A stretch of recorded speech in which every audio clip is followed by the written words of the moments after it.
la séance d'aujourd'hui. C'est-à-dire que là, nous sommes toujours dans le livre L'Angoisse, toujours, bien sûr, le livre 10 de Jacques Lacan, le séminaire 10 de Jacques Lacan, L'Angoisse. Et aujourd'hui, il s'agit du chapitre 8. Chapitre 8 qui s'appelle La cause du désir. C'est ça l'intitulé du chapitre. Le chapitre 8 s'appelle La cause du désir. C'est le chapitre d'aujourd'hui. Et qui est un chapitre extrêmement lourd parce que les références y sont multiples. Notamment, il faut avoir quelques connaissances sur le banquet de Platon, sinon on n'y comprend rien. Et puis, il faut avoir quelques connaissances sur deux cas de psychanalyse de Freud, Dora, d'une part, qui est très célèbre, qu'on trouve dans les 5 psychanalyses, je vous en lirai un tout petit extrait, et une autre qui est très célèbre aussi, qui s'appelle La jeune homosexuelle, qui se trouve dans Névrose, Psychose et Perversion. Ils ne sont pas dans le même bouquin.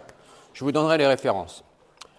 Et donc, il faut avoir déjà, rien que pour ce chapitre, rien que ces 3 références-là, c'est énorme, parce que La jeune homosexuelle, c'est très long, Dora, c'est extrêmement long, et le banquet de Platon, ça se lit, vous pourriez vous dire, Platon, c'est très ennuyeux, etc. Le banquet, c'est pas du tout ennuyeux, franchement.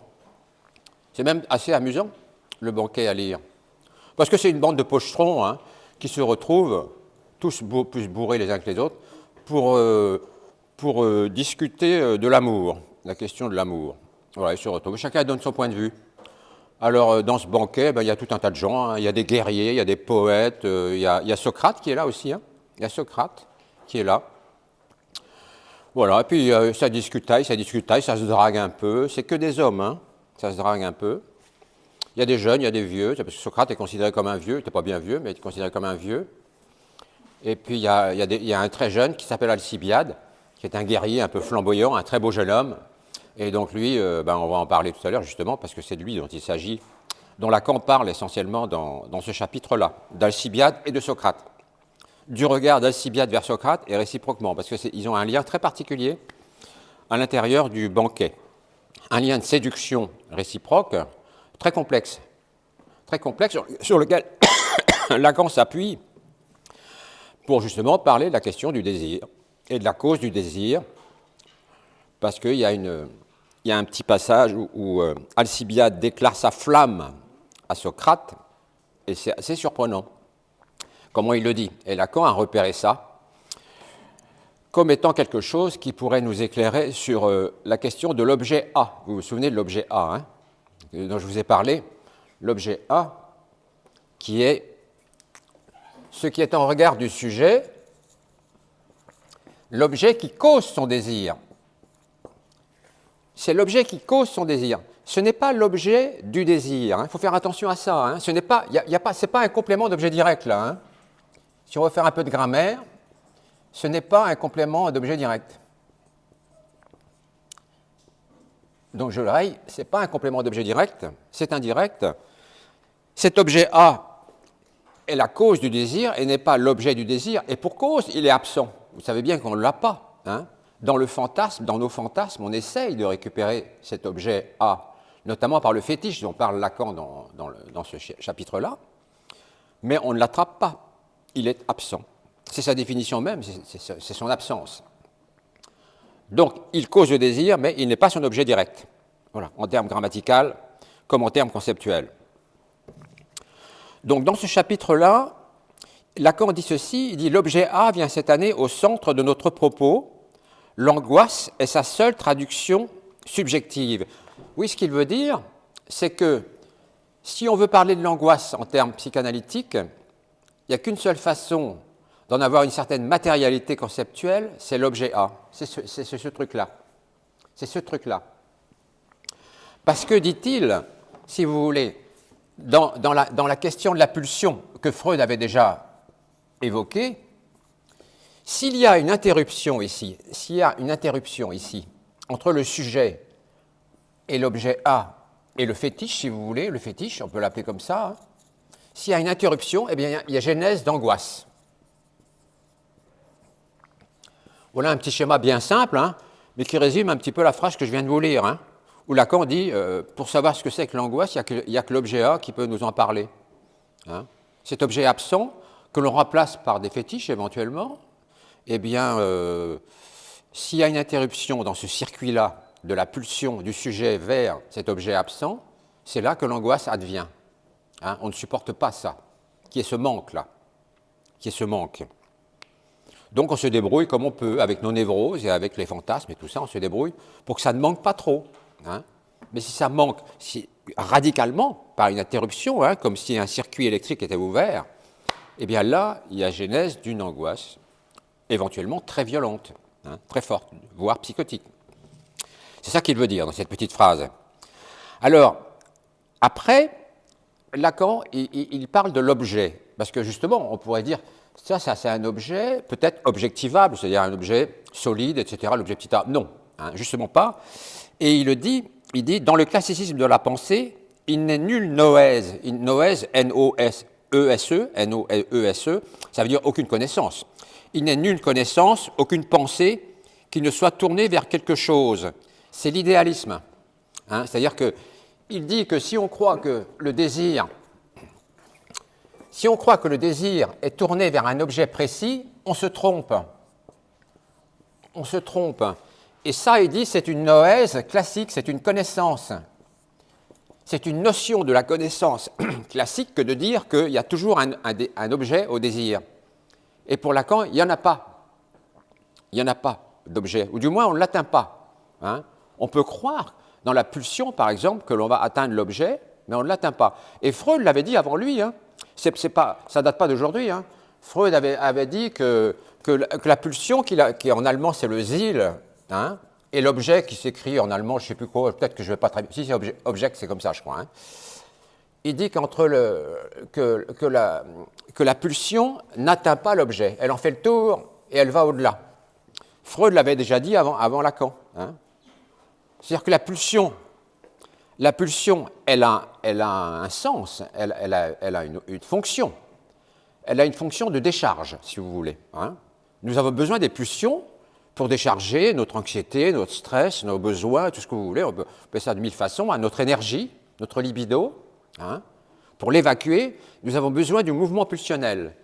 Mais ça n'est pas dirigé vers un objet précis, nommable. Voilà.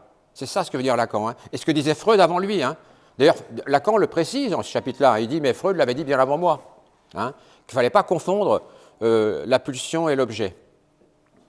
Et il ne fallait pas relier la pulsion à un objet précis. Freud l'avait dit déjà. Donc Lacan n'a rien inventé à ce titre-là. Mais il le dit différemment un petit peu, quoi. Hein. Alors, Lacan dit que si on se laisse aller à penser que la pulsion a un objet précis, après tout, on a le droit, et bien à ce moment-là, il dit ça, c'est de l'idéalisme. C'est de l'idéalisme classique, voilà. C'est idéalisme classique, ça, de croire à ça. Il ne dit pas que c'est complètement idiot, il dit que c'est une thèse idéaliste classique, voilà. Mais bon, ce n'est pas la thèse que pourrait supporter la psychanalyse, lacanienne ou freudienne ou autre. Hein. Donc, est-ce que l'objet du désir est en avant? Oui, c'est ça, parce que ou en arrière. Lacan pose la question dans le chapitre 1. Est-ce qu'il est en avant ou en arrière? Parce qu'on pourrait supposer que si on est idéaliste, il y a un sujet ici, et puis il y a un objet. Mais il est où l'objet? C'est ça, il est où? C'est la question que pose Lacan. Hein, dire que, est-ce que dans le classicisme de l'idéalisme moderne, ou ancien, on pourrait penser que l'objet est devant nous? On aurait cette tendance à penser ça. Hein, qu'on le voit, par exemple, vous voyez? Si on le voit, il est devant nous, il n'est pas derrière nous, quoi. Hein, si on le voit. On peut l'objectiver, l'objet. Hein. Mais ça ne marche pas. Il dit ça, c'est de l'idéalisme, et on ne peut pas faire de la psychanalyse avec cet idéalisme-là. Ce n'est pas possible. Hein.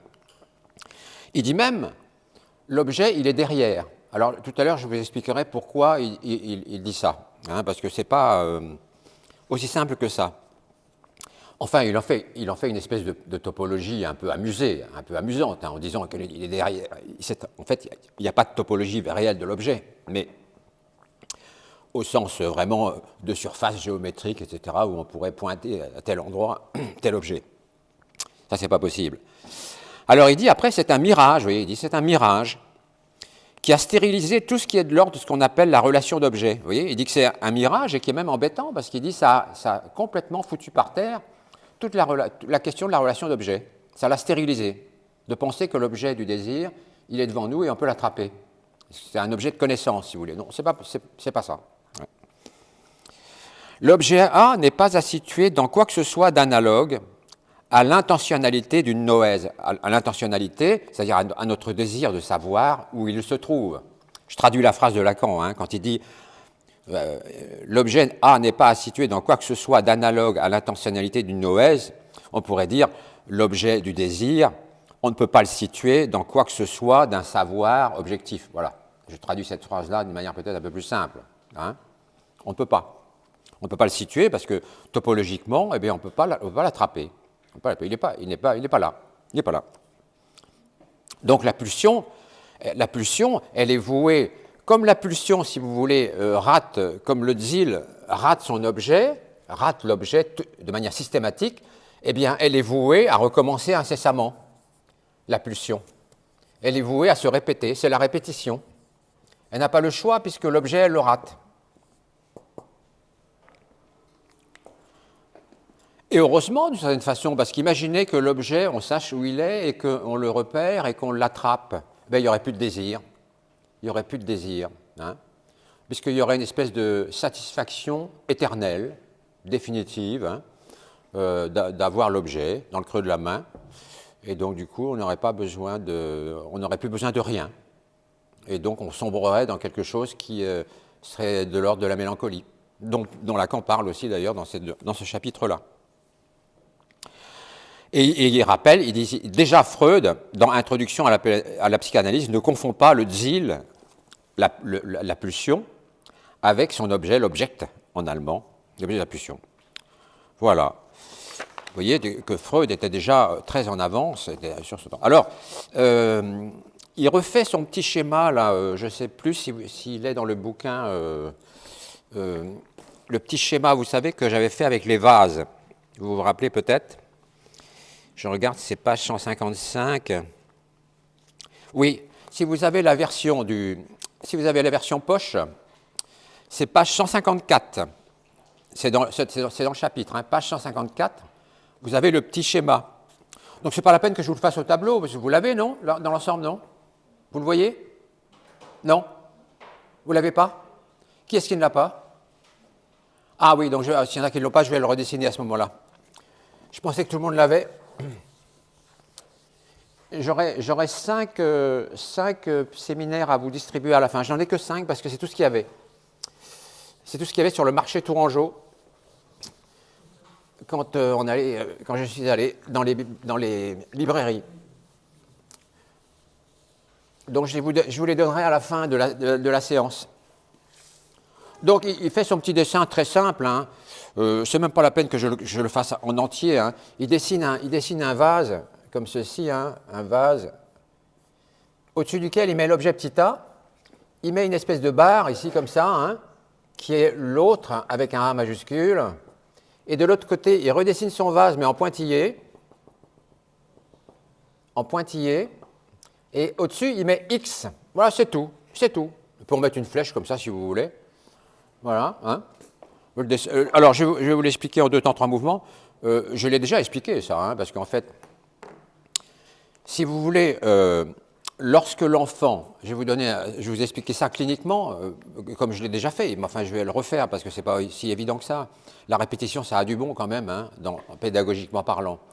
Donc, lorsque l'enfant a 6 mois, c'est pas 6 ans, 6 mois et demi à peu près, eh bien, jusqu'à ces 6 mois et demi, l'enfant, il n'a pas d'unité corporelle, si vous voulez. Il n'a pas d'unité. On dit quelquefois qu'il est morcelé. Bon, ça, je ne suis pas sûr que ce soit comme ça que se vivent les tout petits.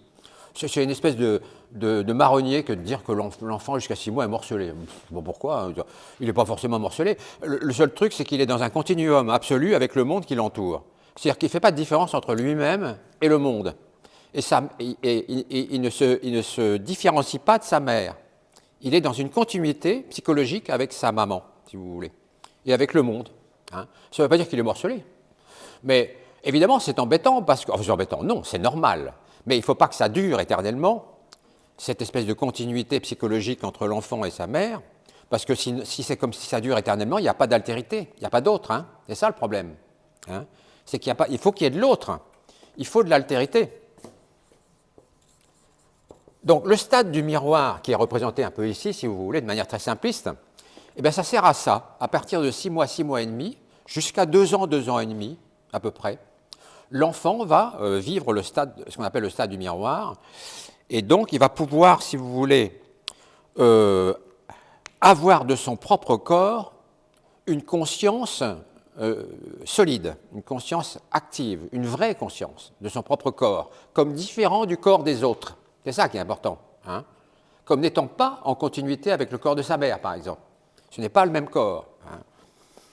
Et donc, du coup, ça lui permet eh bien, d'avoir de l'autre avec un petit A, l'autre de l'altérité. Il va pouvoir converser, dialoguer, échanger avec les autres, être jaloux, être rival, être amoureux, tout ce que vous voulez, tout ce qui se passe dans l'altérité, ce qu'il ne pouvait pas faire avant. Le stade du miroir lui permet cela, cette assomption-là d'un corps plein, si vous voulez, d'un corps holographique, on pourrait dire, hein, qui lui permet d'être opposable à l'autre et de rentrer dans l'altérité, et donc d'arriver, comme dit Lacan, sur la scène du monde, hein, de se hisser, l'enfant vers 6 mois et demi, se hisse sur la scène du monde, hein, pour pouvoir regarder enfin l'autre comme n'étant pas lui-même, comme étant un autre. C'est ça qui est important, hein, parce que Henri Vallon, qui a inventé le stade du miroir, n'était pas allé jusque-là. Henri Vallon, il avait simplement dit « l'enfant se reconnaît dans le miroir comme étant lui ». D'accord, ça c'est déjà beaucoup, hein, c'est déjà extrêmement important. Mais Vallon ne parle pas de l'autre. C'est Lacan qui dit ça, hein,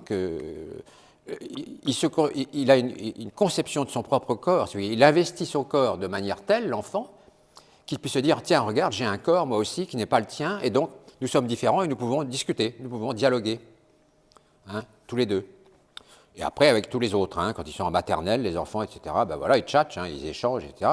Et c'est grâce au stade du miroir que c'est possible, cette affaire-là. Sinon, ça ne le serait pas. Donc, vous voyez que ça, alors, le petit schéma, oui, alors, donc, si vous voulez, là, ici, on est du côté de l'inconscient. Ici, de ce côté-là, on est du côté de l'inconscient. Mais ce petit dessin-là, qui représente un vase qui est plein, qui n'est pas en pointillé, c'est ça le corps, hein, c'est ça le corps propre de l'enfant qui va lui permettre de s'opposer à l'autre. Mais seulement l'enfant, il ne le voit pas, c'est inconscient. Il ne le sait pas. Et comment va-t-il le savoir? Eh bien, en se regardant dans le miroir, il va pouvoir l'apercevoir. Et c'est ce qu'il voit en pointillé. Pourquoi le mettons en pointillé? Je vous l'ai déjà dit, hein, parce que c'est une image virtuelle. Quand vous vous regardez dans le miroir, vous ne pouvez pas attraper votre image qui est derrière le miroir, vous pensez être derrière le miroir. Vous ne pouvez pas l'attraper. Hein. Ce n'est pas possible. Hein. Et pourtant, optiquement, votre image, si vous regardez un miroir, le miroir, on le met là. Hein. Vous êtes là. Vous êtes là et vous vous regardez dans le miroir. Et puis hop, dans le miroir, vous allez vous voir. Voilà, comme ça. Seulement, si vous essayez d'attraper cette image-là en allant derrière le miroir, parce que d'une manière optique, si vous voulez, optiquement parlant, eh bien, effectivement, l'image ici est symétrique de celle-là. Exactement, hein. On pourrait dire que, par exemple, A égale B, là, si vous voulez, A égale B. Hein. Mais sauf que si vous allez ici, eh bien, l'image, vous ne l'attraperez pas. C'est pour ça que Lacan, il a mis un X ici. C'est pour ça qu'il a mis un X ici, au-dessus du vase en pointillé. C'est parce que cette image, on peut la nommer, on la voit même, mais on ne peut pas l'attraper. Elle n'a pas de solidité, je pourrais dire ça comme ça, en étant un peu trivial. Hein. Elle n'est pas solide. Ce n'est pas un hologramme. Ce n'est pas un mirage comme il y en a dans le désert, etc., qui sont des hologrammes, hein, à la lumière du jour, et encore moins un hologramme au laser. Ce n'est pas ça. Donc, du coup, il l'a appelé X. Et tout à l'heure, il va en parler de ce petit X-là. Mais c'est ça le stade du miroir en gros, hein, vous voyez, hein, on peut en faire tout un pataquès du stade du miroir, mais aussi on peut en faire quelque chose d'assez simple, hein, parce que finalement c'est l'assomption pour l'enfant à partir de 6 mois, eh bien, de son propre corps sur la scène du monde. Hein, c'est pas si sorcier que ça quand même. Hein. Quand on sait ça, ma foi, on a compris le stade du miroir, en gros. Hein. Parce que si vous regardez chez Lacan, dans les écrits, il y a des gros schémas, il y a plusieurs schémas sur le stade du miroir qui sont d'une complexité hallucinante. Hein. Moi, je les ai déchiffrés, mais ça m'a pris beaucoup de temps. Il ne faut pas croire que je les ai déchiffrés en 2 minutes. Non, je les ai déchiffrés, mais ce n'est pas utile, je ne les ai pas reproduits, je ne vais pas vous les reproduire, ça ne sert à rien. Je vais encore me faire taper dessus par des gens de l'école de la cause freudienne, mais ce n'est pas grave. On n'a pas le temps. On n'a pas le temps d'aller se perdre dans des schémas comme ça, même si moi je les connais, mais ça me prendrait une après-midi entière pour vous les expliquer. Pourquoi faire? Hein. Vous pouvez les voir vous-même si vous voulez dans les écrits, hein, si ça vous amuse. Mais ils sont un peu effrayants comme ça quand on ne les connaît pas. Mais ça, c'est largement suffisant, ça, comme schéma. Bon, pas la peine de faire plus que ça, c'est pas la peine. Hein. Donc, alors, il dit, il dit une chose étonnante, il dit Lacan, parce qu'il dit, on essaye de situer toujours l'objet du désir, on essaye de le situer. Hein. Il dit, X, là, il est avant le A. En termes de chronologie, hein. En termes de chronologie, il est avant le A, le X. Donc ça paraît un peu bizarre, on se demande un peu pourquoi il dit ça. Eh bien en fait, ce n'est pas tellement compliqué à comprendre. C'est qu'en fait, si vous voulez, l'enfant, avant que de savoir qu'il a un corps ici, un corps solide, avec lequel il va pouvoir dialoguer avec les autres, il va d'abord voir l'image. Il va d'abord voir l'image, avant. Hein. L'image, elle est avant. Et c'est une fois qu'il a vu l'image qu'il va pouvoir se dire « j'ai un corps ici ». Vous voyez? Pour ça, je vous mets cette flèche un petit peu là, comme ça. Vous voyez? Hein. Donc c'est pour ça que Lacan dit que le X est avant le A, là. C'est simple ça, vous voyez aussi, hein, finalement. Il n'y a pas besoin de s'embarquer dans des trucs ultra complexes. Il faut d'abord que l'enfant voit dans le miroir son corps, qu'il s'en saisisse dans le miroir, et alors à ce moment-là, il va pouvoir se dire « j'ai un corps ici ». Donc effectivement, il y a une préséance, si vous voulez. Il y a une préséance du X, là, qui manque avant le A, ici, avant ça. Avant ça. Oui? Pardon?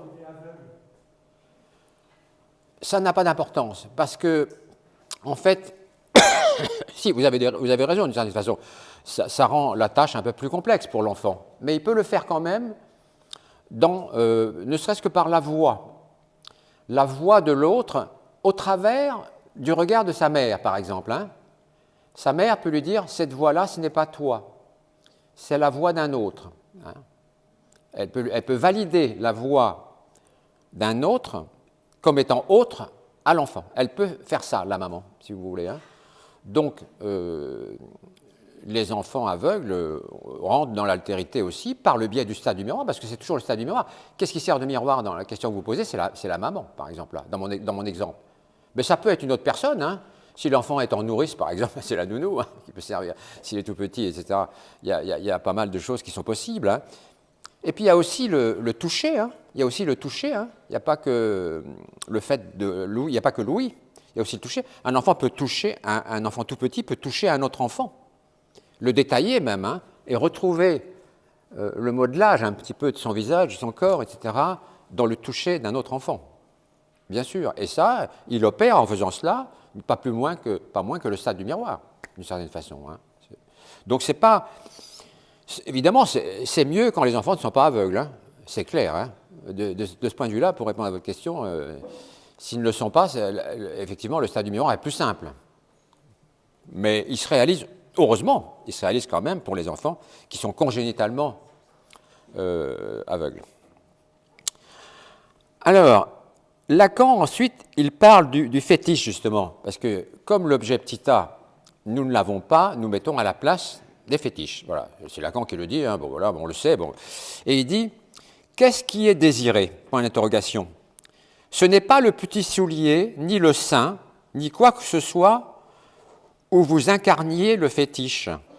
Alors, il a choisi comme fétiche, Lacan, hein, il a ses choix à lui, hein, ça le regarde, il a choisi un soulier et le sein de la femme. Voilà. Et il dit ça peut être des fétiches.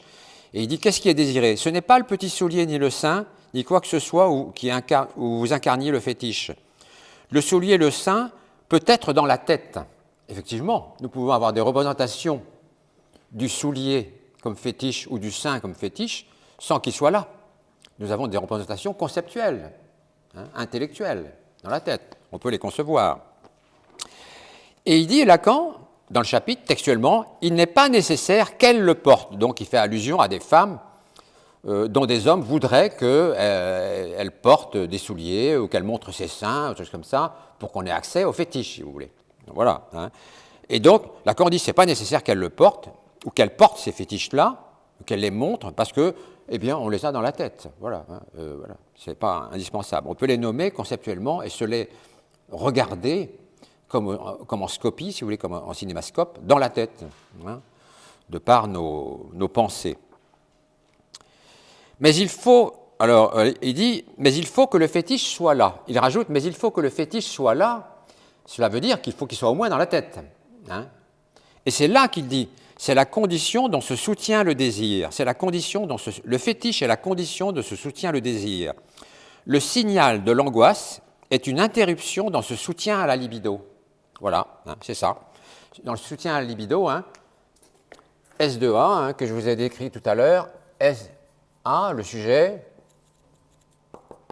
eh bien là, vous avez effectivement le mouvement pulsionnel de la libido, et si vous avez une interruption ici, si le fétiche n'est plus là, si le fétiche est caché ou totalement absent, eh bien là, vous avez des signaux d'angoisse à ce moment-là. C'est pour ça qu'il disait tout à l'heure, au tout début du chapitre, que le A, l'objet petit a, était la seule façon de savoir s'il en était de l'angoisse. Puisque quand ça vient à manquer, ben on est mal. Supposez que vous n'ayez plus de pulsion du tout et que vous n'ayez plus aucun fantasme. Vous serez dans un désarroi anxieux terrible. Vous voyez ? C'est facile à comprendre, ça. Il n'y a pas besoin de discourir de manière complexe pour exprimer ça. Que si on était dans une privation totale de nos objets fantasmatiques et de nos objets pulsionnels, on serait dans un état d'angoisse épouvantable. Épouvantable. Parce qu'on ne s'appuierait sur rien du tout. Donc ce serait terrible. Voilà. Alors il dit, le jeu est au niveau de l'inconscient. Ben oui, parce que quand l'enfant se construit son corps, le jeu, eh ben, le premier jeu qu'il élabore, il est inconscient. Le premier jeu qu'il élabore, il est de ce côté-là. Il n'est pas de ce côté-là. Il n'est pas de ce côté-là du miroir. C'est grâce à ce mouvement-là que ça va se faire. Il y a une espèce d'aller-retour là. Il y a une espèce d'aller-retour, mais n'empêche que le premier jeu est inconscient. Et donc, ce n'est pas le jeu de Descartes. Ce n'est pas le « je pense, donc je suis ».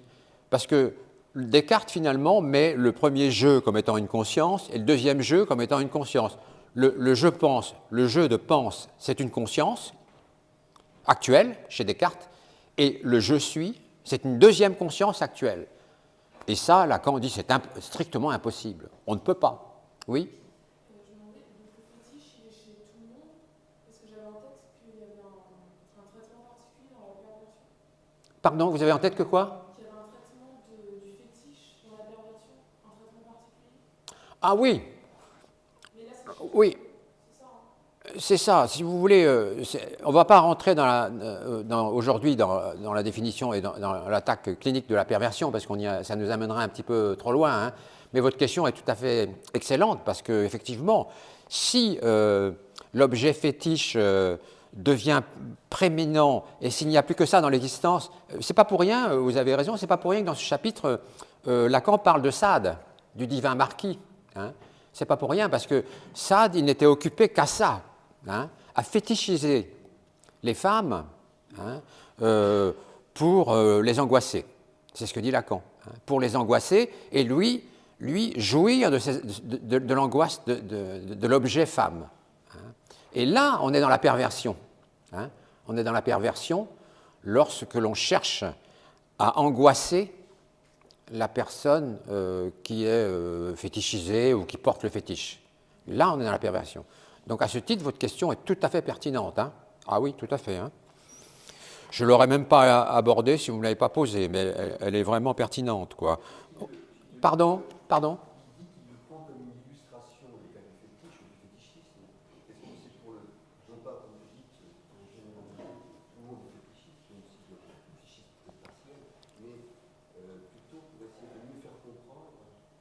Oui, tout à fait. C'est ça, tout à fait, tu as raison. Oui, oui, oui, oui, oui, oui. Tout à fait. Oui. Mm.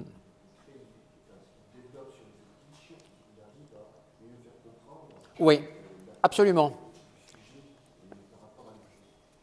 Tu as raison, il se saisit du concept de fétiche pour nous aider à comprendre la question de l'objet. Tout à fait, c'est ça, oui. Mais effectivement, il peut y avoir une dérive pathologique de cet abord fétichiste jusqu'à être sadique. Hein. C'est dont il parle dans le chapitre. Il parle du sadisme et du masochisme. Hein. On va en dire deux mots, hein, justement. Et là, on est dans le modèle pervers. C'est différent. C'est différent. Tel qu'était Sade. Hein. D'ailleurs, Sade, vous savez, Sade, il était assez malin et il se lavait les mains un petit peu d'être quand même quelqu'un qui torturait quand même. Hein. En disant, oui, mais revenons à la... Alors, il disait, il n'y a dans l'homme aucune raison de croire en un Dieu quelconque. Il disait ça ça l'arrangeait. Hein. Comme ça, il n'avait pas besoin d'obéir à des ordres divins qui lui diraient de ne pas fauter, par exemple. Hein. Ça, hop, non, il n'y a pas de Dieu. Hein. Il n'y a pas de Dieu. Revenons donc à la nature. Revenons donc à la nature et observons que la nature est très violente, dit Sade. Hein. Il ne s'emmerde pas. Hein. Observons que la nature est très violente. Hein. Et donc, du coup, eh bien, pourquoi est-ce que nous, on ne serait pas très violents, puisque la nature, après tout, c'est ce qui est bien. Hein. C'est le naturel, c'est ce qu'il y a de mieux. Donc pourquoi est-ce qu'on ne tomberait pas dans la même violence que la nature? Voilà, hein, il dit ça. Et du coup, tout va bien. Hein, et c'était sa défense d'ailleurs, hein, parce qu'il a été quand même emprisonné, Sade. Il a été emprisonné, il a été jugé, etc. Oh, il a été emprisonné dans des conditions très, très soft, hein, mais enfin bon, il l'a quand même été. Il a eu quand même quelques ennuis, mais il s'en tirait intellectuellement et moralement comme ça. Hein. Alors que Sade, quand même, c'était un drôle de zozo. Hein. Franchement, le divin marquis, il n'était pas si divin que ça. Pardon? Quand vous dites que Sade fétichise la femme pour l'angoisser et jouir de l'angoisse, oui. Ça n'est pas la même angoisse dont vous parlez, celle où il n'y a plus d'objet de désir. C'est une autre type d'angoisse. Non, c'est ce que je disais à l'instant. Là, c'est un mouvement pervers. Là. Hein. Mais jouir de l'angoisse de son objet salisé, c'est cette nature de l'angoisse de l'objet qui est sadique. Et je ne saisis pas de quelle nature est cette angoisse. Est-ce la même que celle dont vous parliez avant? Oui, c'est la même. Oui, c'est l'angoisse tout court. C'est l'angoisse tout court. Hein. L'angoisse telle qu'on la définit cliniquement. Hein. Effectivement, oui, c'est la même. Oui, tout à fait. Mais, sauf que là, c'est une angoisse sur laquelle vous avez un regard. Un regard pour en jouir de cette détresse-là. Parce que Lacan rajoute ceci. Il dit, le pervers, comme Sade, parce que c'était un pervers, Sade, hein, ne cherche pas à jouir de la souffrance de la femme. C'est ce qu'il dit, hein, textuellement. Il ne cherche pas à jouir de la souffrance de la femme, mais de son angoisse. La souffrance, il s'en fout à la limite. Il fait souffrir les femmes jusqu'à des degrés extrêmes. Mais ça ne l'intéresse pas. Ce qui l'intéresse, c'est de la voir angoissée. Sade. Elle est angoissée à partir du moment où il n'y a plus de relation à l'autre. Où il n'y a plus de relation, pardon, à quoi? À l'autre. Oui, absolument, oui. Oui, tout à fait. Tout à fait. Mais. Elle est devenue complètement objet. Oui, c'est ça, absolument. Absolument. Elle est devenue totalement objet. Pour Sade, si vous voulez, hein, je vais effacer ça. Pour Sade, ça se passe comme ça.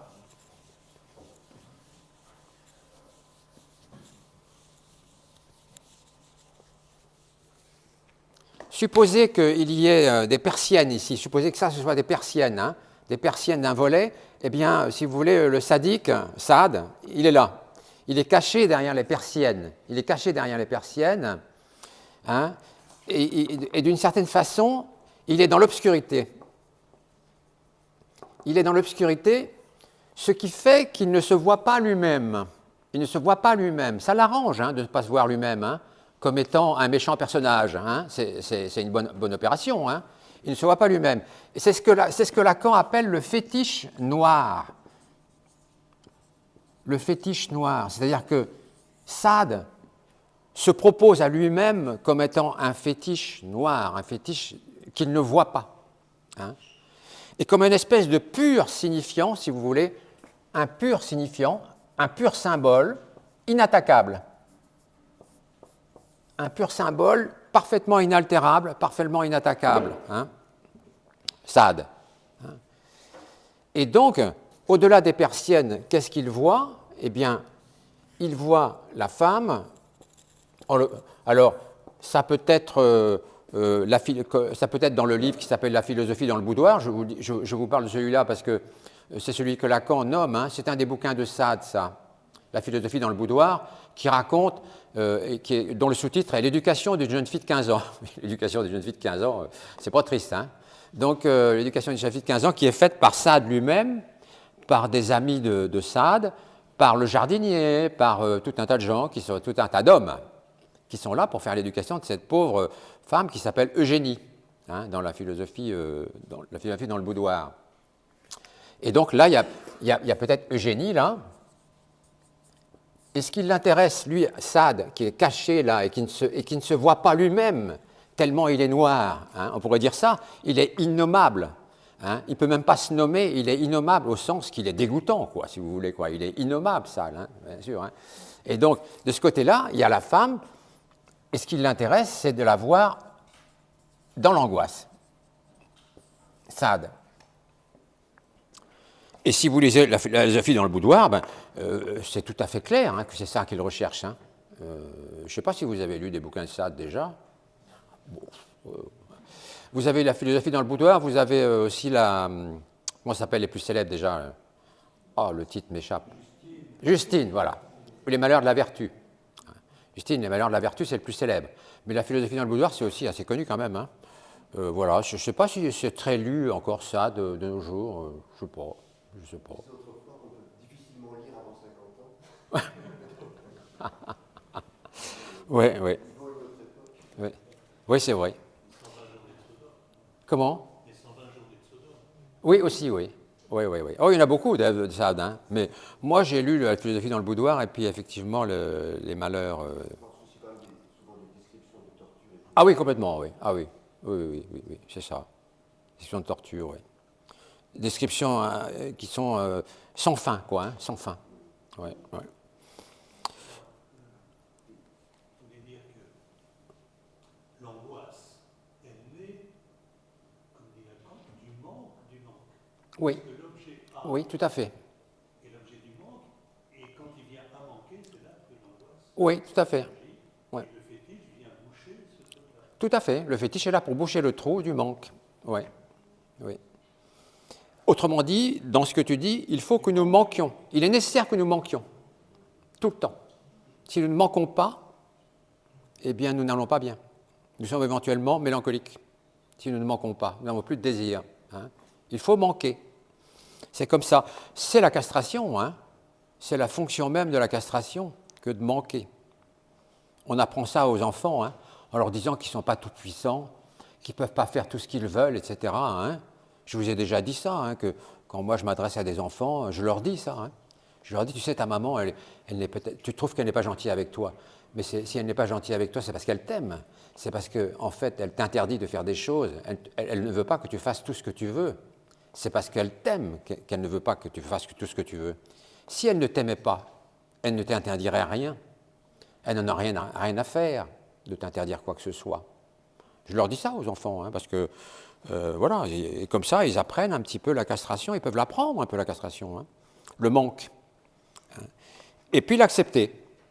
Accepter la castration, accepter le manque. Voilà, c'est pas évident, il y a des enfants qui ne l'acceptent pas, hein, et qui restent jusqu'à des âges avancés dans une forme de toute-puissance extrême qui les met dans un mal-être épouvantable. Hein. Épouvantable. Les enfants tout-puissants qui n'ont pas de bornes, à qui les parents n'ont jamais mis de limite territoriale, conceptuelle, ils vont très très mal. Ils vont très mal. Et c'est très difficile à rattraper ça, hein, parce que comment voulez-vous refaire l'éducation d'un enfant comme ça, dont tous les manques ont été satisfaits, si vous voulez. Hein. Ça a commencé par le sein, c'est-à-dire qu'il y a des mamans qui allaitent jusqu'à que l'enfant ait 15 ans quasiment, quoi. Hein. Et puis après, l'enfant a tout ce qu'il demande. Hein, il veut ceci, là, etc., etc. Donc tout est bouché tout le temps, tout le temps, tout le temps, tout le temps. Et donc, il n'y a pas de, comme disait Alain, il n'y a pas de manque du manque. Hein, et donc, l'enfant ne vient jamais à manquer. Et donc, il ne va pas bien. Il ne va pas bien, il est angoissé. Il est angoissé. Hein. Et ça, c'est clinique. Hein. Quand je vous dis ça, c'est les enfants que je vois. J'en vois plein qui sont angoissés, terriblement angoissés, et très agités, agités et angoissés, instables et angoissés, parce qu'ils ne manquent pas. Hein, voilà. Oui, après, plus tard, alors oui, plus tard. Plus tard, ça peut faire des psychopathies, oui, en effet. Oui, oui, oui, oui. Tout à fait. Donc oui, c'est quand même... pardon ? Est-ce qu'on peut dire que ça, le stade du miroir pour ça, on peut dire qu'il l'a mal vécu, qu'il a été partiel, qu'il ne s'est pas vu dans une entité... On pourrait peut-être le dire. On pourrait peut-être le dire. Je dis ça au conditionnel, hein. Mais vous avez raison, hein. Ce n'est pas exclu, on pourrait peut-être le dire. Oui, tout à fait. Ouais, peut-être. En tout cas, c'est sûr que Sade a raté une marche. Hein. Oui, oui, il a raté des marches, hein, Sade. Hein. C'est évident. Hein. Pour n'être occupé qu'à cette affaire de la perversion tout le temps et à la cruauté permanente, c'est qu'il a raté des marches. Et vous avez certainement raison, il a certainement raté le stade du miroir. Hein. Alors, est-ce que c'était dû au fait que sa mère n'était pas apte à quelque chose? Je n'en sais rien. Ça, je ne sais pas. Je ne connais pas assez la biographie de Sade pour répondre clairement à votre... Et en fait, il aurait fallu psychanalyser Sade, quoi. Mais ça remonte à loin, Sade, maintenant. Hein. Donc, c'est compliqué, maintenant. C'est un monsieur qui est mort il y a longtemps. Hein. Donatien, il s'appelait. Donc, il est quand même allé un petit peu en tôle, hein, mais bon, une tôle un peu dorée, quoi. Hein. J'étais très aménagé. Il n'a pas beaucoup souffert, lui, de son côté. Si on parle de ça, je pense qu'il y a quand même une considération à faire entre ce qui est de l'ordre des fantasmes, mais dans une écriture romanesque, et la réalité de ce qu'il est en vérité. Il a probablement, on espérait, pas mis dans sa vie réelle, en acte, ce qu'il écrit dans ses volontés, dans cette dimension d'œuvre romanesque, qui d'ailleurs fait son succès à travers les âges. C'est aussi reconnu comme un grand écrivain. Donc, Ah oui, oui, oui, ah oui, oui. s'il a été embastillé, c'est sans doute pas pour tous les crimes moines, ou alors il a été suffisamment malin pour les masquer, mais qu'il peut mettre en scène dans ses ouvrages.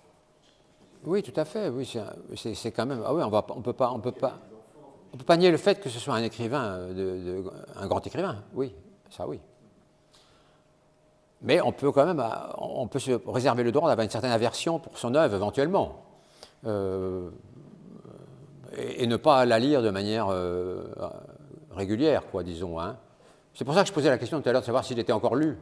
Je n'en sais rien, honnêtement, je ne sais pas. Oui, c'est ça. Hein. Est-ce que vous lisez Sade? Non.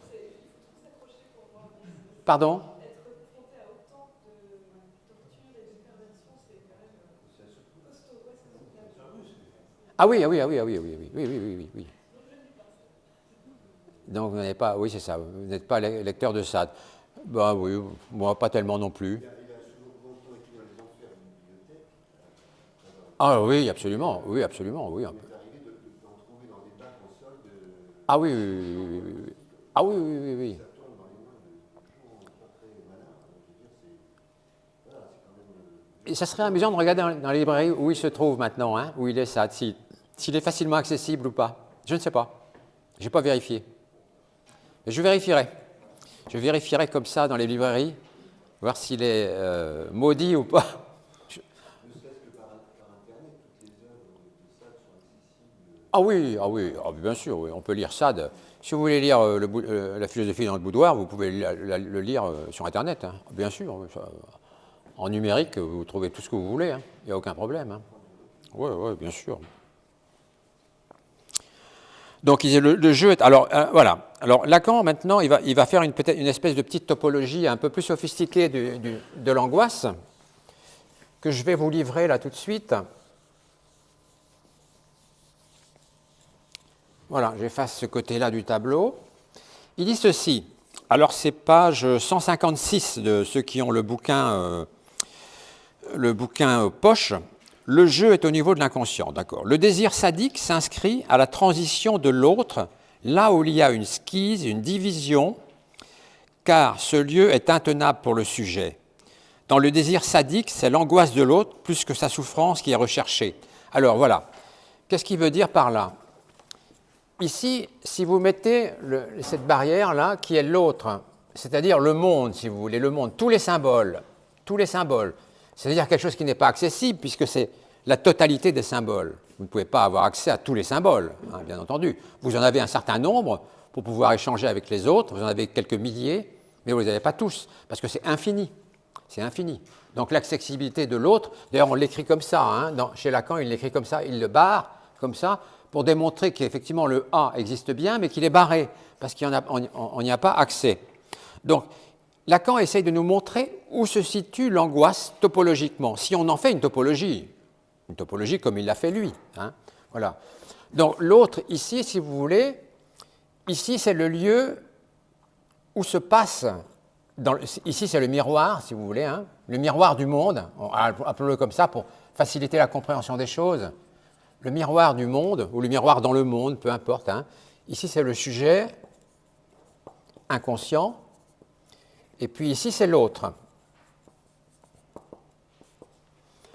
Donc, quand vous êtes dans un mouvement comme ceci, dans le stade du miroir à partir de 6 mois et demi, mais après toute votre vie, hein, quand vous êtes dans ce mouvement-là d'aller vers l'autre, eh bien, il y a un moment quand même, vous rencontrez la question du monde, parce que vous êtes bien obligé de situer l'autre dans le monde.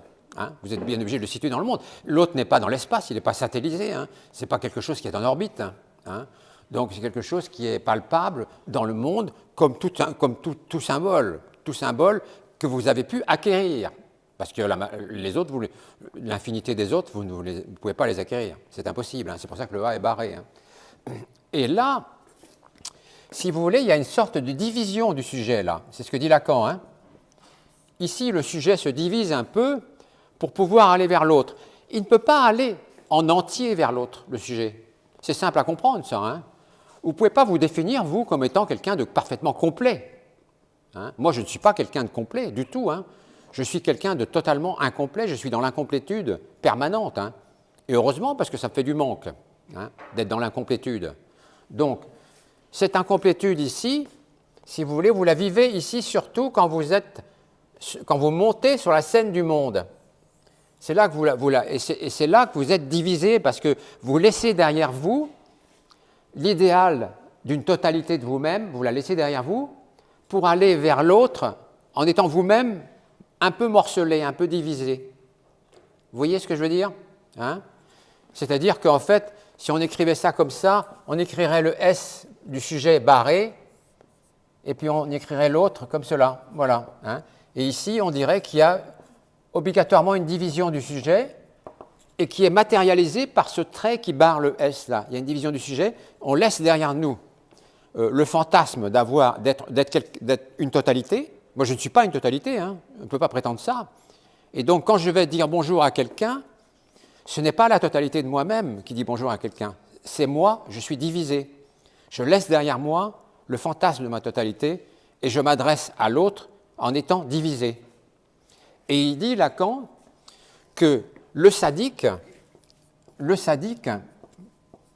il cherche à attaquer, si on peut dire, l'autre là, exactement là, à l'endroit même de la division, là où l'autre est instable, si vous voulez. Hein. On pourrait presque voir ça comme une balance de Roberval, un petit peu, si vous voulez, hein, avec les deux. Enfin, les jeunes ne savent plus trop que c'est une balance de Roberval, hein, mais c'est une balance, les vieilles balances de boucher, vous savez, hein, où on mettait un poids d'un côté puis la viande de l'autre, puis il y avait une aiguille comme ça qui balayait un petit peu le spectre des poids. Et donc, si on voit ça un petit peu comme une balance, eh bien, ici, il y a une espèce d'instabilité.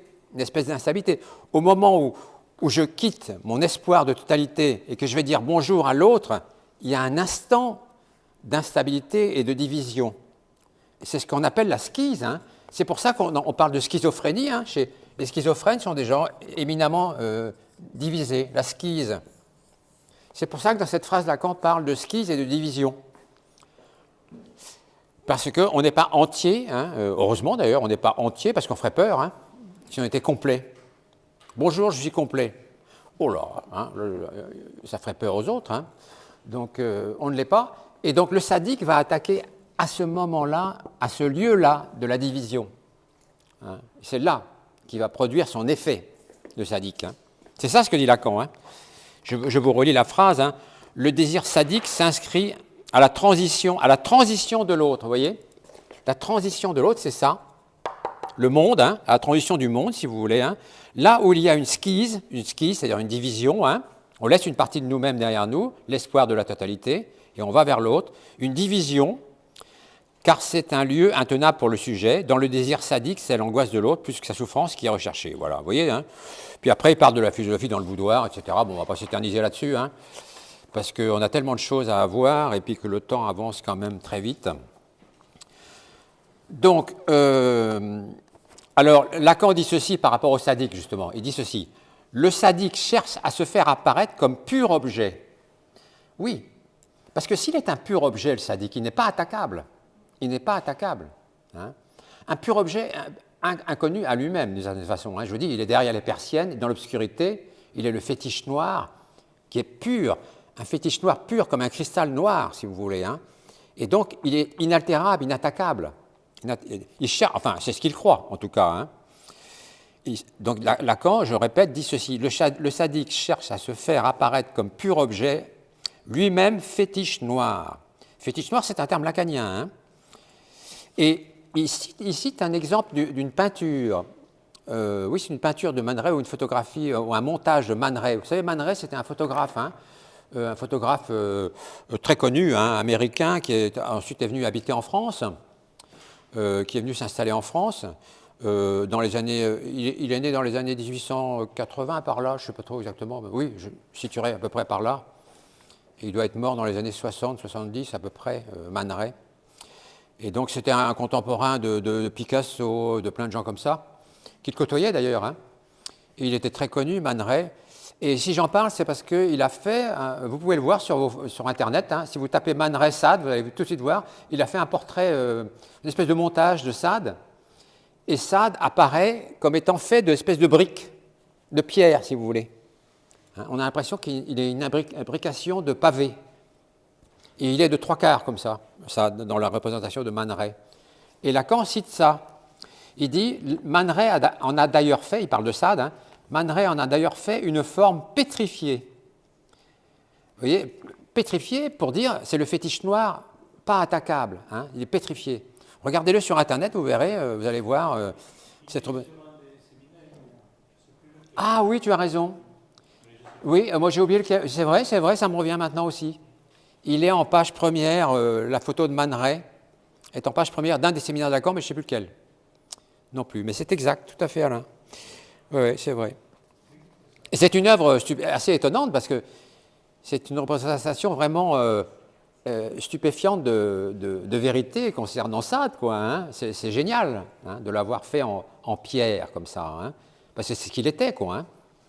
Il était inattaquable, voilà, c'était de une espèce de granit monstrueux, quoi, hein, qu'on ne pouvait pas gratter, qu'on ne pouvait pas casser, etc. Voilà.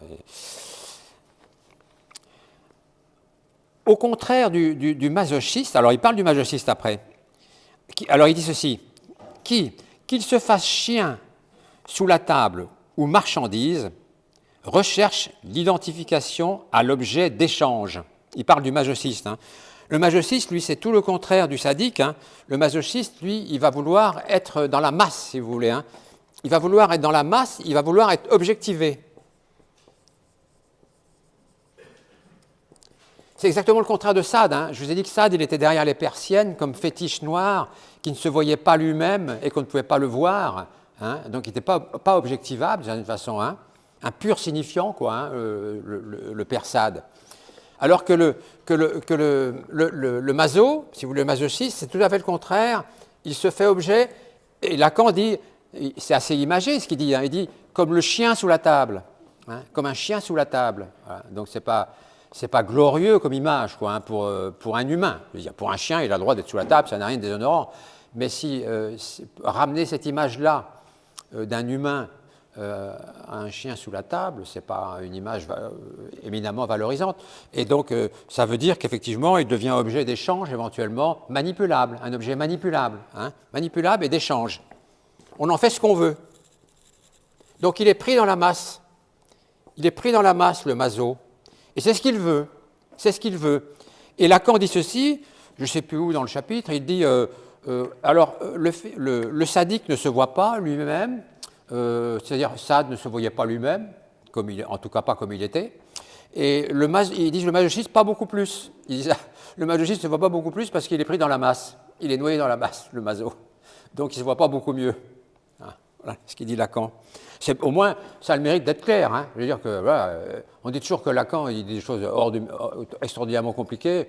Ce n'est pas vrai, parce que si on pioche un peu, si on travaille un peu, eh bien, on arrive à comprendre ce qu'il raconte. Et c'est très enrichissant, hein, extrêmement enrichissant, Lacan. Je vous dis ça, ce n'est pas pour prêcher ma chapelle, hein, mais franchement, quand on le lit, ça fait bouger les neurones. Hein. Les synapses, elles fonctionnent. Hein. Ah oui. Et ça, c'est excellent. Vous pouvez faire du sudoku, vous pouvez faire des mots croisés, c'est très bien aussi. Hein. Il y a tout un tas de petits jeux qu'on trouve sur Internet. Il y en a qui sont géniaux. Hein. Moi, j'en fais plein pour garder mon cerveau en fonctionnement, quoi. Mais Lacan, oui, alors vraiment, ça. Et l'intérêt, si vous voulez, c'est que si vous lisez Lacan et que vous cherchez à comprendre ce qu'il raconte, ben vous allez arriver à comprendre ce qu'il raconte. C'est ça qui est intéressant. Parce qu'il y a des gens, il y a des gens qui travaillent Lacan. Et qui disent que Lacan, c'est incompréhensible. Et donc, ils laissent tomber, quoi, c'est incompréhensible. Et même, il y en a qui disent, il n'y a rien à comprendre dedans. C'est vide. C'est faux. Complètement faux. Il n'y a pas une ligne de Lacan où il n'y a pas quelque chose à entendre, à comprendre. À entendre, on peut dire ça. Hein. Il n'y a pas à recevoir. Il n'y a pas une ligne. C'est incroyable, la richesse de Lacan. Pas seulement par ses digressions littéraires, esthétiques, etc., mais par son propre discours. Hein. Mais il faut y aller, quoi. Hein. Et je vous ai déjà dit ça plusieurs fois, mais il avait cette phrase qui est quand même amusante, Lacan, il disait « On dit toujours de moi que je suis illisible ». Et il rajoutait « C'est normal, on ne me lit pas hein ». Vous voyez. Donc voilà, c'était répondu comme ça, hein. C'est normal, on ne me lit pas. Ce en quoi il avait tort, parce qu'il est lu. Hein. C'est peut-être un des Français les plus lus dans le monde. Hein. Alors je ne dis pas qu'en quantité, il soit lu autant que Jules Verne, peut-être pas, hein. Mais... il est quand même lu dans le monde entier, Lacan. Hein. Il est traduit dans absolument toutes les langues. Hein. Moi, je suis allé plusieurs fois me balader dans l'université de Berkeley. Je suis allé à la bibliothèque, il y a toute l'œuvre de Lacan, elle est là, hein, en multiples exemplaires. Hein. À Berkeley, quand même, l'université peut-être la plus prestigieuse au monde, hein, la plus riche aussi, hein, bien sûr. Autant que Foucault ou Derrida. Pardon ? Autant que Foucault ou Derrida. Oui, oui, absolument, oui. Plus que Foucault et Derrida. Oui, plus. Parce que Foucault, c'est très puissant, mais on s'emmerde parfois quand même. Moi, je dis franchement, à la lecture de Foucault, moi, parfois, je m'emmerde. Je l'ai relu il n'y a pas longtemps. C'est pour ça que donc, il y a des moments où je me suis ennuyé, parce que c'est une espèce d'érudition, une érudition monstrueuse sur l'histoire de la folie, qui est passionnante, bien entendu. Hein, ça, je ne mets pas ça en doute. Hein. Mais c'est tellement du côté de l'érudition que c'en est fatigant, hein, Foucault. Pour moi, hein, c'est mon point de vue. Ce n'est pas un point de vue, je ne vous demande pas de le partager. Hein. Vous pouvez être passionné par Foucault. Hein. Ça m'étonnerait, moi. Bon, mais bon. Et Derrida, peut-être plus Derrida. Derrida, c'est plus accessible que Foucault. C'est moins chiant que Foucault. Mais tous les deux sont lus. Hein. Les Américains adorent Derrida. Ah oui. Mais il n'est pas aussi universel, je pense, ni Foucault encore moins, que Lacan. Voilà, hein. Parce que Lacan, maintenant, il a quand même un côté universel, un peu comme Freud, quoi. Hein, voilà. Hein. Lacan et Freud, c'est les deux entités de la psychanalyse mondiale, quoi. C'est vrai. Hein. Donc, on peut pas. C'est difficile de les contourner, ces personnages-là. Et ça demande de l'effort de lire. Mais lui-même disait ceci, il ne disait pas que c'est normal, on ne me lit pas, etc. Il disait, mais vous savez, il disait ça à son auditoire, il disait, si vous saviez la peine que ça me donne. Il peinait, lui aussi. Hein. C'était de l'ouvrage, quoi, pour lui. Hein. Il remettait sans arrêt son ouvrage sur le métier, Lacan. Il souffrait d'avoir à penser autant. C'était difficile pour lui, hein, difficile. Et on le voit d'ailleurs, hein, si vous regardez sur Internet, vous pouvez voir, parce qu'il y a des gens qui filmaient en cachette, parce qu'ils ne voulaient pas qu'on filme Lacan, hein, ces séminaires. Mais il y a des gens qui filmaient en cachette, et vous pouvez voir, on voit dans ce séminaire, il est toujours comme ça, il est toujours appuyé comme ça sur son bureau, il souffle tout le temps. Il souffle tout le temps. Il a l'air tout le temps exaspéré. Hein. De 1953 à 1981, toute la période où il a tenu son séminaire, il a été exaspéré. De 1953 à 1980, il a tout le temps été exaspéré. Hein. Une espèce de souffrance permanente comme ça dans son dire qui est assez surprenante, quoi. Hein. Ça sort, ça vient toujours. Hein. Il n'y a pas d'arrêt, il n'y a pas d'interruption chez Lacan. Hein. Non, non. Mais il y a une souffrance, une espèce de souffrance, je ne sais pas de quel ordre chez lui, qu'on voit physiquement. On la voit physiquement dans cette espèce d'affaissement de lui-même comme ça, et cette manière de souffler tout le temps comme ça. Est-ce qu'il a été psychanalysé lui-même? Pardon? Est-ce qu'il a été psychanalysé lui-même? Oui. Tu voulais répondre, Jean? Par Lowenstein. Oui, par Lowenstein. Oui. Qui était l'amant de Marie Bonaparte. Oui, qui était l'amant de Marie Bonaparte. Ce qui ne simplifie pas les choses. Hein. Oui, un des amants. Oh là là, oui. Oh, bah, Marie Bonaparte, il y a des quantités. On ne pourrait pas les collectionner. Oui, oui, oui, oui. Et ensuite, il est parti aux États-Unis.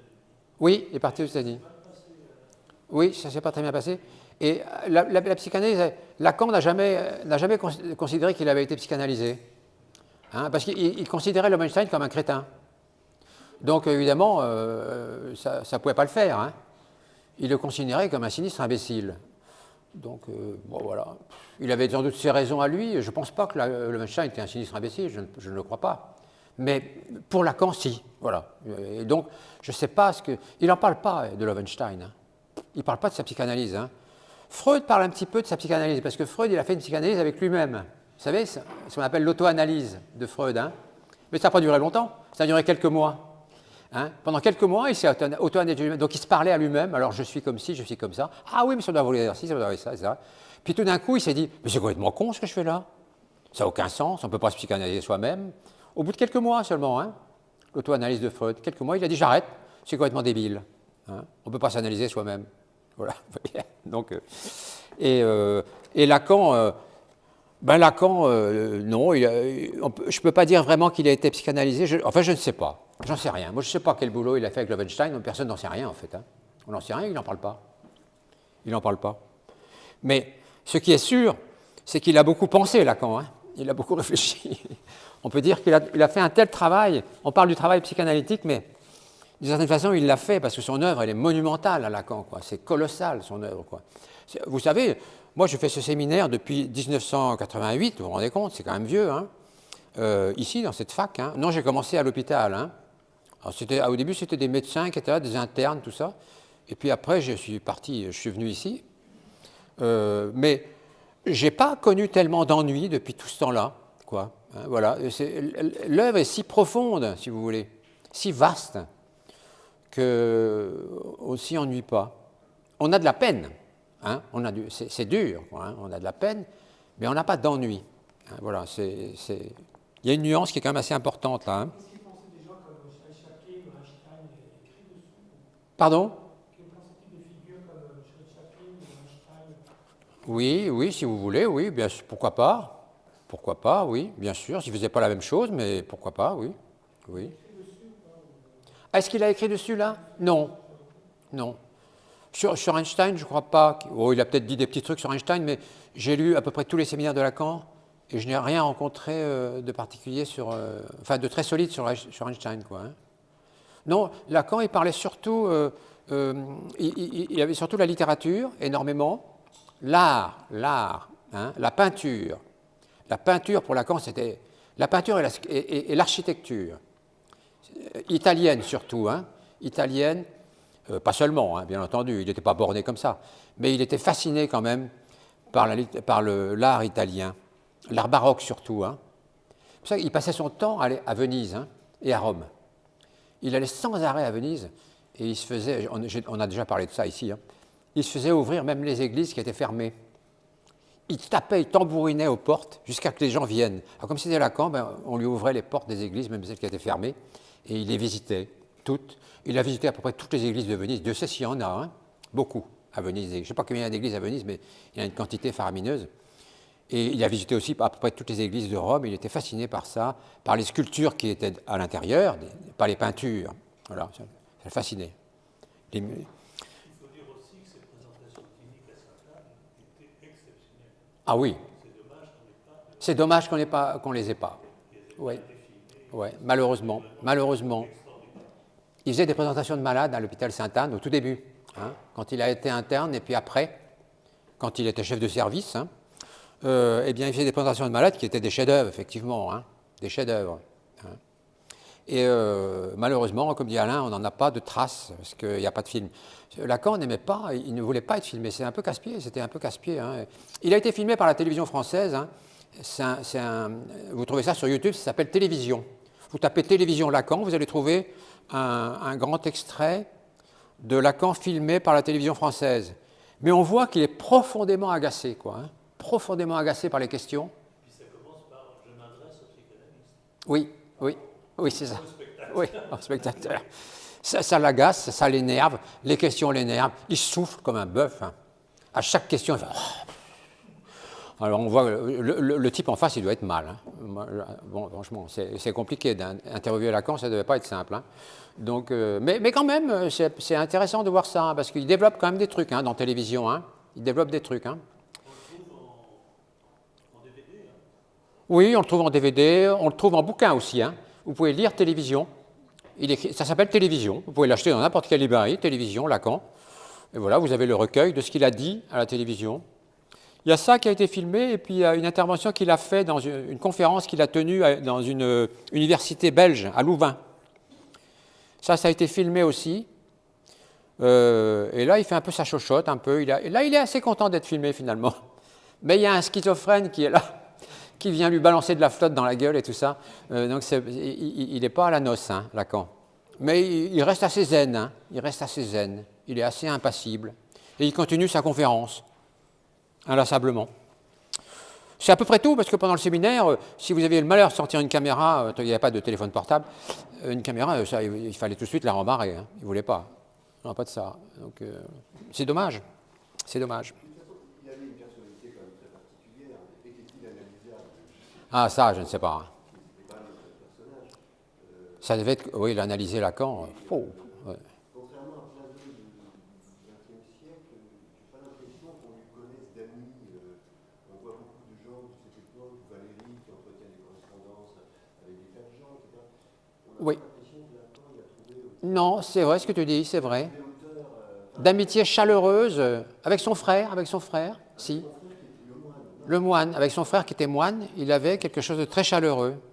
Mais autrement, c'est vrai, Jean-Claude a raison, il n'avait pas beaucoup d'amis, hein, non. Ouais. Oui, c'est ça. C'était des mondanités quand même plus que des amitiés sincères. Hein. On le voit en photo avec Camus, avec Picasso, avec tout ça, et avec tous les surréalistes de l'époque. On le voit en photo, mais ce n'est pas des vraies amitiés, effectivement. Hein. Je ne crois pas. C'est des gens, ils se voyaient comme ça. Avec Sartre aussi. Hein. Avec Sartre, on le voit sur la photo aussi. C'est une photo impressionnante. On voit tous ces gens-là, tous en même temps. Mais bon. Bataille, peut-être, oui. Dont il a épousé la femme. Hein. Georges Bataille, l'écrivain Georges Bataille, que vous connaissez peut-être, eh bien Lacan lui a piqué sa femme. Ah oui. Non, il était même assez distant, même avec ses filles. Hein, il y en a une qui a écrit un bouquin, et qui s'est suicidée d'ailleurs, hein, qui a écrit un bouquin qui est très joli, d'ailleurs, si vous pouvez le lire, il ne coûte pas cher du tout, c'est un bouquin très petit. Il est terrible ce livre. Ouais. Ça s'appelle Mon père, ou quelque chose comme ça. Lacan, mon père, ou je ne sais plus le titre exact. Quelque chose comme ça. On le trouve très facilement en librairie. Hein. Et c'est un livre un peu assassin. En même temps, elle délivre son amour pour son père. Ça, on le voit. C'est un amour fou. Et en même temps, une haine féroce. Il y a une ambivalence. Une ambivalence terrible dans ce livre. Quoi. Elle s'est suicidée il n'y a pas très longtemps. Hein. Sa fille. Hein. Comment elle s'appelait déjà, elle? Il y a Judith, mais l'autre, elle s'appelait... Sibylle Lacan. Sibylle Lacan. Il a eu des enfants qu'il a eu d'un premier lit, puis Oui, c'est ça. il a eu Voilà. avec la femme de Edouard. Oui, exactement. De bataille. De bataille. De bataille. De bataille. Oui. Mais, pardon, oui, allez-y. Pardon? Ah oui, oui, si vous voulez. Mais c'est important parce que d'avoir un petit peu le contexte dans lequel il était, quand même, ça explique un peu, ça explique certaines choses, quoi. Hein. Parce que ça explique ceci, ce qu'on vient de dire, c'est que Lacan était un type qui travaillait tout le temps. C'est vrai, hein. C'est un type qui travaillait tout le temps. Et donc, du coup, effectivement, les relations, le relationnel, il n'y en avait pas des masses. Hein. Parce que quand on travaille tout le temps, on n'est plus tellement dans l'altérité, quoi. Hein. Alors, pour revenir au conceptuel, justement, on reparle du sadique, bon, je l'ai déjà dit. Alors, il dit ceci, le désir comme désir du père et la loi, à l'origine, sont une seule et même chose. Alors là, ça va m'obliger à développer un tout petit peu, je n'ai pas beaucoup de temps. Je vous répète la phrase. Le désir comme désir du père et la loi sont une seule et même chose. Pourquoi est-ce qu'il dit ça?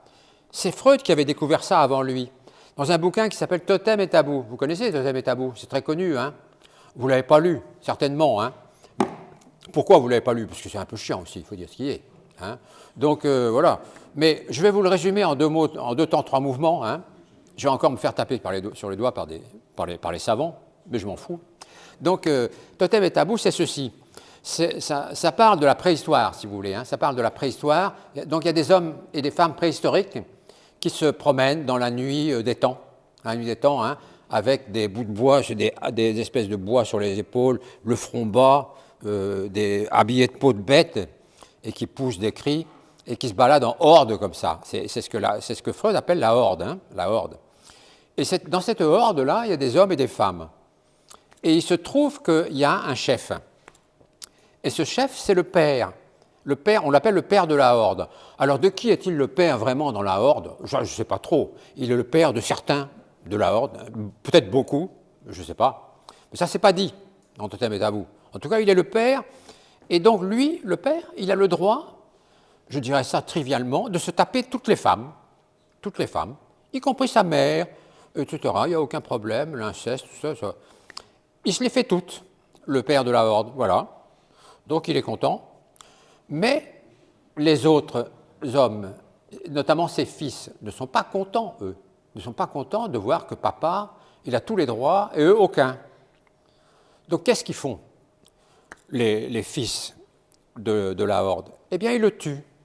Ils tuent le père. Ils tuent le père. Alors, du coup, à partir du moment où ils ont tué le père, ça c'est Freud qui raconte ça, hein, à partir du moment où ils ont tué le père, eh bien, tout leur est permis. Tout leur est permis. Eux, à leur tour, peuvent enfin aussi avoir accès à toutes les femmes et faire tout ce qu'ils veulent, etc., dans la joie et dans le bonheur. Sauf que, au bout d'un certain temps, qu'est-ce qui leur arrive? Eh bien, une énorme culpabilité. Ils se disent, mais quand même, on a tué papa. Oh là là là là là là. C'est peut-être pas très bien, ça, hein, d'avoir tué le père. C'est peut-être pas bien. Donc cette culpabilité, elle se retourne contre eux, elle devient là une espèce de feedback un peu sournois et qui les stresse, qui les angoisse, quoi, hein, manifestement. Et ils se disent, on n'aurait peut-être pas dû faire ça. Autrement dit, il y a des choses qu'on ne doit pas faire. Vous voyez, il y a des choses qu'on ne doit pas faire. Là voilà la loi. Hein, là voilà la loi. La loi. Et donc tuer le père et la loi, c'est la même chose. C'est ce que dit Lacan. Hein. Tuer le père et la loi, c'est la même chose. Du coup, vous la comprenez, la phrase de Lacan. Hein, parce que c'est à partir du moment où ils ont tué le père qu'ils se disent qu'il y a des choses qu'on ne peut pas faire. Et notamment, on ne peut pas tuer et on ne peut pas coucher avec sa mère. Hein. C'est là que l'interdit de l'inceste se pose à ces jeunes loups-là qui ont tué leur papa. Et donc, ces lois-là, qui sont les lois fondamentales, après, donnent tout un tas d'autres lois, hein, qu'on appellerait la civilisation, si vous voulez, quoi, hein, qui se différencient de l'avant la mort du père, où tout le monde pouvait faire tout ce qu'il voulait, voilà, comme les enfants dont je vous ai parlé tout à l'heure, hein, voilà, ça sautait sur tout ce qui bouge, etc. Il n'y avait aucune limite, aucune limite. Et bien c'est ça, Totem et Tabou, hein, c'est tout, vous voyez, donc ça ne vaut pas le coup de le lire, hein, puisque je voulais résumer. Je voulais résumer pour que vous compreniez la phrase de Lacan. hein, le désir comme désir du Père et la loi sont une seule et même chose. Ben alors, avec ce que je vous ai dit, c'est clair. Hein. C'est la même chose. Avoir tué le Père et l'arrivée de la loi, c'est pareil. C'est pareil. Et Freud nous l'avait dit dans Totem et Tabou. Voilà. Et donc Lacan le dit comme ça. Alors évidemment, pour comprendre cette phrase de Lacan, il faut savoir un petit peu quelque chose de Totem et Tabou. Si on ne sait pas ce qu'il y a dans Totem et Tabou, on ne comprend pas cette phrase-là. Hein. Mais si on l'a un petit peu lu, là vous l'avez lu par ma transcription rapide, en 30 secondes, de Totem et Tabou. Hein, voilà, je fais des transcriptions en éclair. Alors il dit, le désir pour la mère est identique à la fonction de la loi, c'est en tant que la loi l'interdit qu'elle impose de la désirer, alors que la mère n'est pas en soi l'objet le plus désirable. C'est-à-dire que finalement, ce fait-là d'avoir interdit la mère, mais interdit de tuer, interdit l'inceste, etc., interdit de tuer le père, puisque c'est ce qui s'est produit quand même, eh bien, ça a amené la loi, bien sûr, mais ça a amené aussi l'interdiction d'accès à la mère, mais du coup, cette interdiction d'accès à la mère, paradoxalement, provoque le désir de la mère. Alors que Lacan dit, alors qu'a priori, ce n'est pas l'objet le plus désirable, la maman. Hein, mais c'est l'interdit qui va provoquer le désir de la mère chez les gens qui sont éventuellement incestueux. Des gens incestueux, il y en a beaucoup, vous savez. Hein, on en rencontre pas mal dans les consultations. Hein, des gens qui sont plus ou moins incestueux. Il y en a qui sont beaucoup incestueux, il y en a qui sont carrément incestueux, et d'autres qui le sont un peu. On emploie le mot incestuel quand on ne veut pas trop employer le mot incestueux. Hein. On dit incestuel, mais ça ne fait pas avancer beaucoup le schmilblick, hein, quand même. Hein. Alors voilà, le désir du père, c'est le complexe de castration, oui, ça on s'en fout un petit peu, voilà, je vous ai expliqué ça. Hein. Donc, alors, il aborde des choses qu'on n'aura pas le temps d'aborder aujourd'hui. Vous voyez, comme quoi c'est un chapitre qui est lourd, hein, parce qu'il faudrait que je vous parle de deux cas dont parle Lacan dans ce chapitre-là, de deux thérapies de Freud, l'une qui s'appelle Dora, hein, donc je vais juste je vous en parlerai la prochaine fois. Tant pis, on va peut-être pas suivre le programme à la lettre, parce qu'il y a des chapitres qui sont tellement lourds qu'on ne peut pas les faire en 1h30, c'est pas possible. Hein, comme celui-là, par exemple, c'est pas possible. Hein.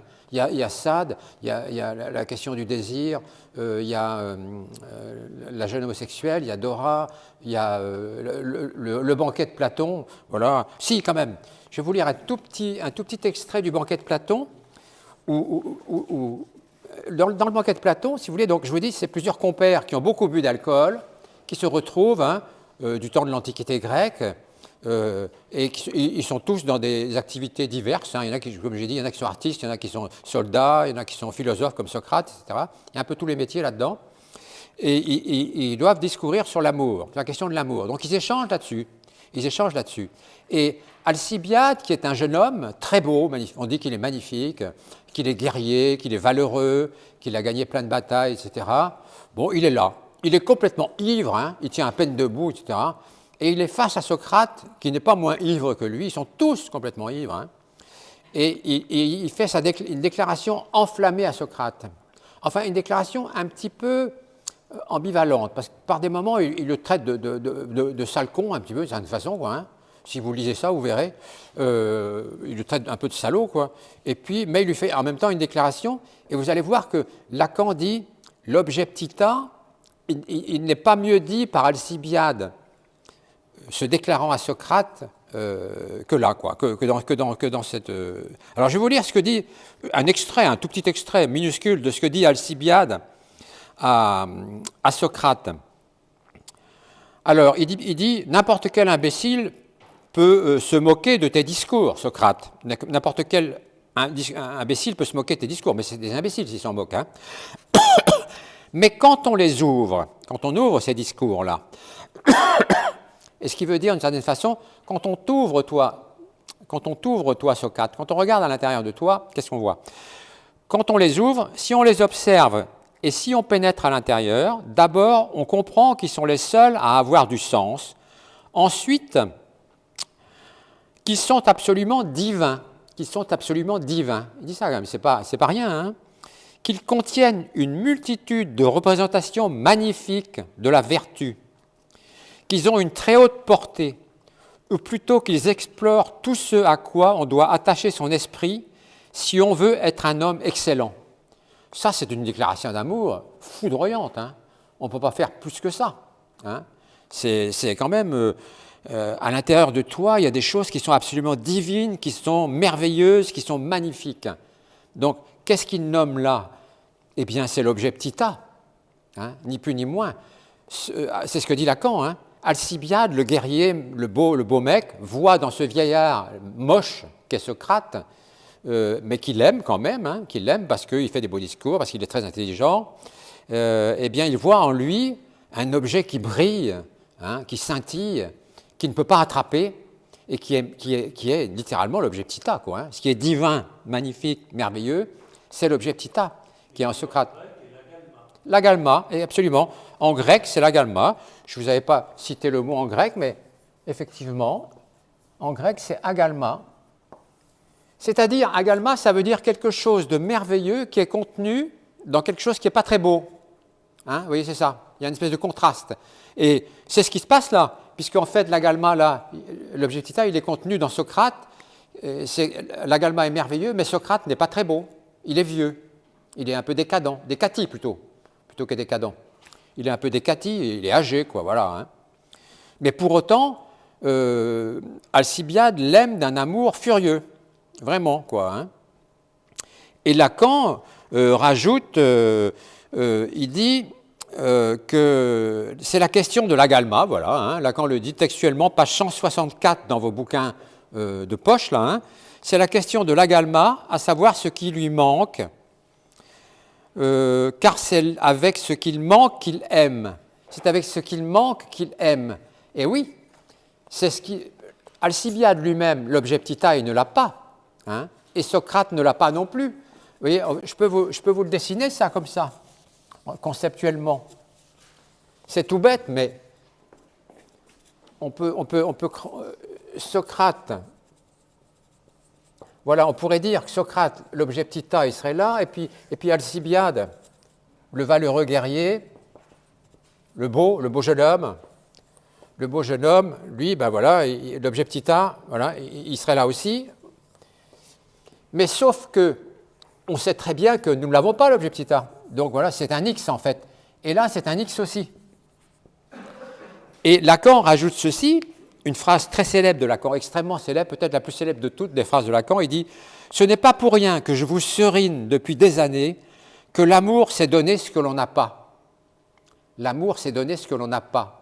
Et sa phrase était même plus longue que ça à Lacan. Retenez-la parce qu'elle est célébrissime, dans le monde entier, elle est connue.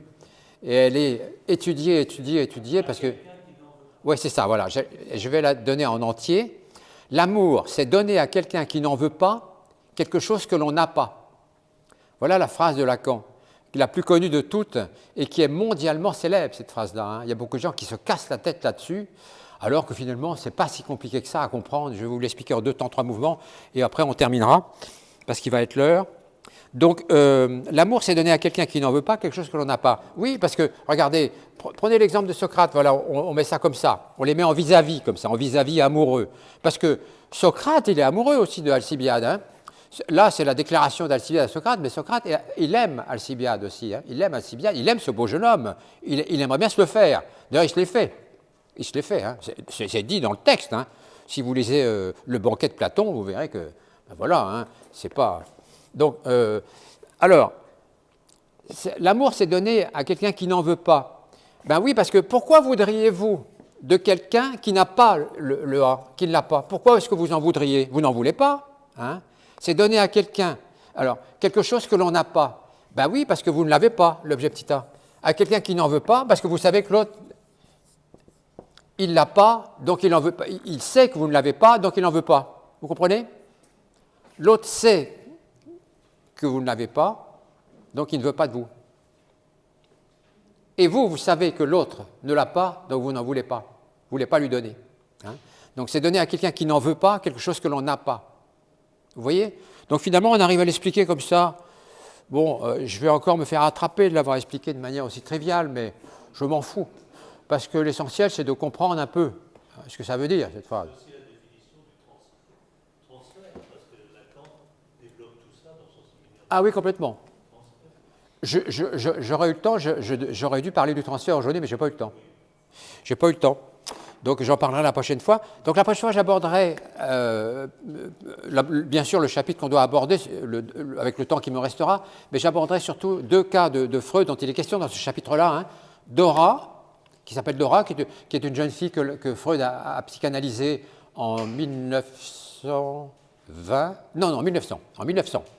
Et la jeune homosexuelle qu'il a psychanalysée en 1899. Voilà, ces 2 cas-là qui sont des cas très célèbres. Et on en a terminé pour aujourd'hui. Donc je vais donner des livres à ceux qui les avaient demandé, j'en ai que 5. Donc si vous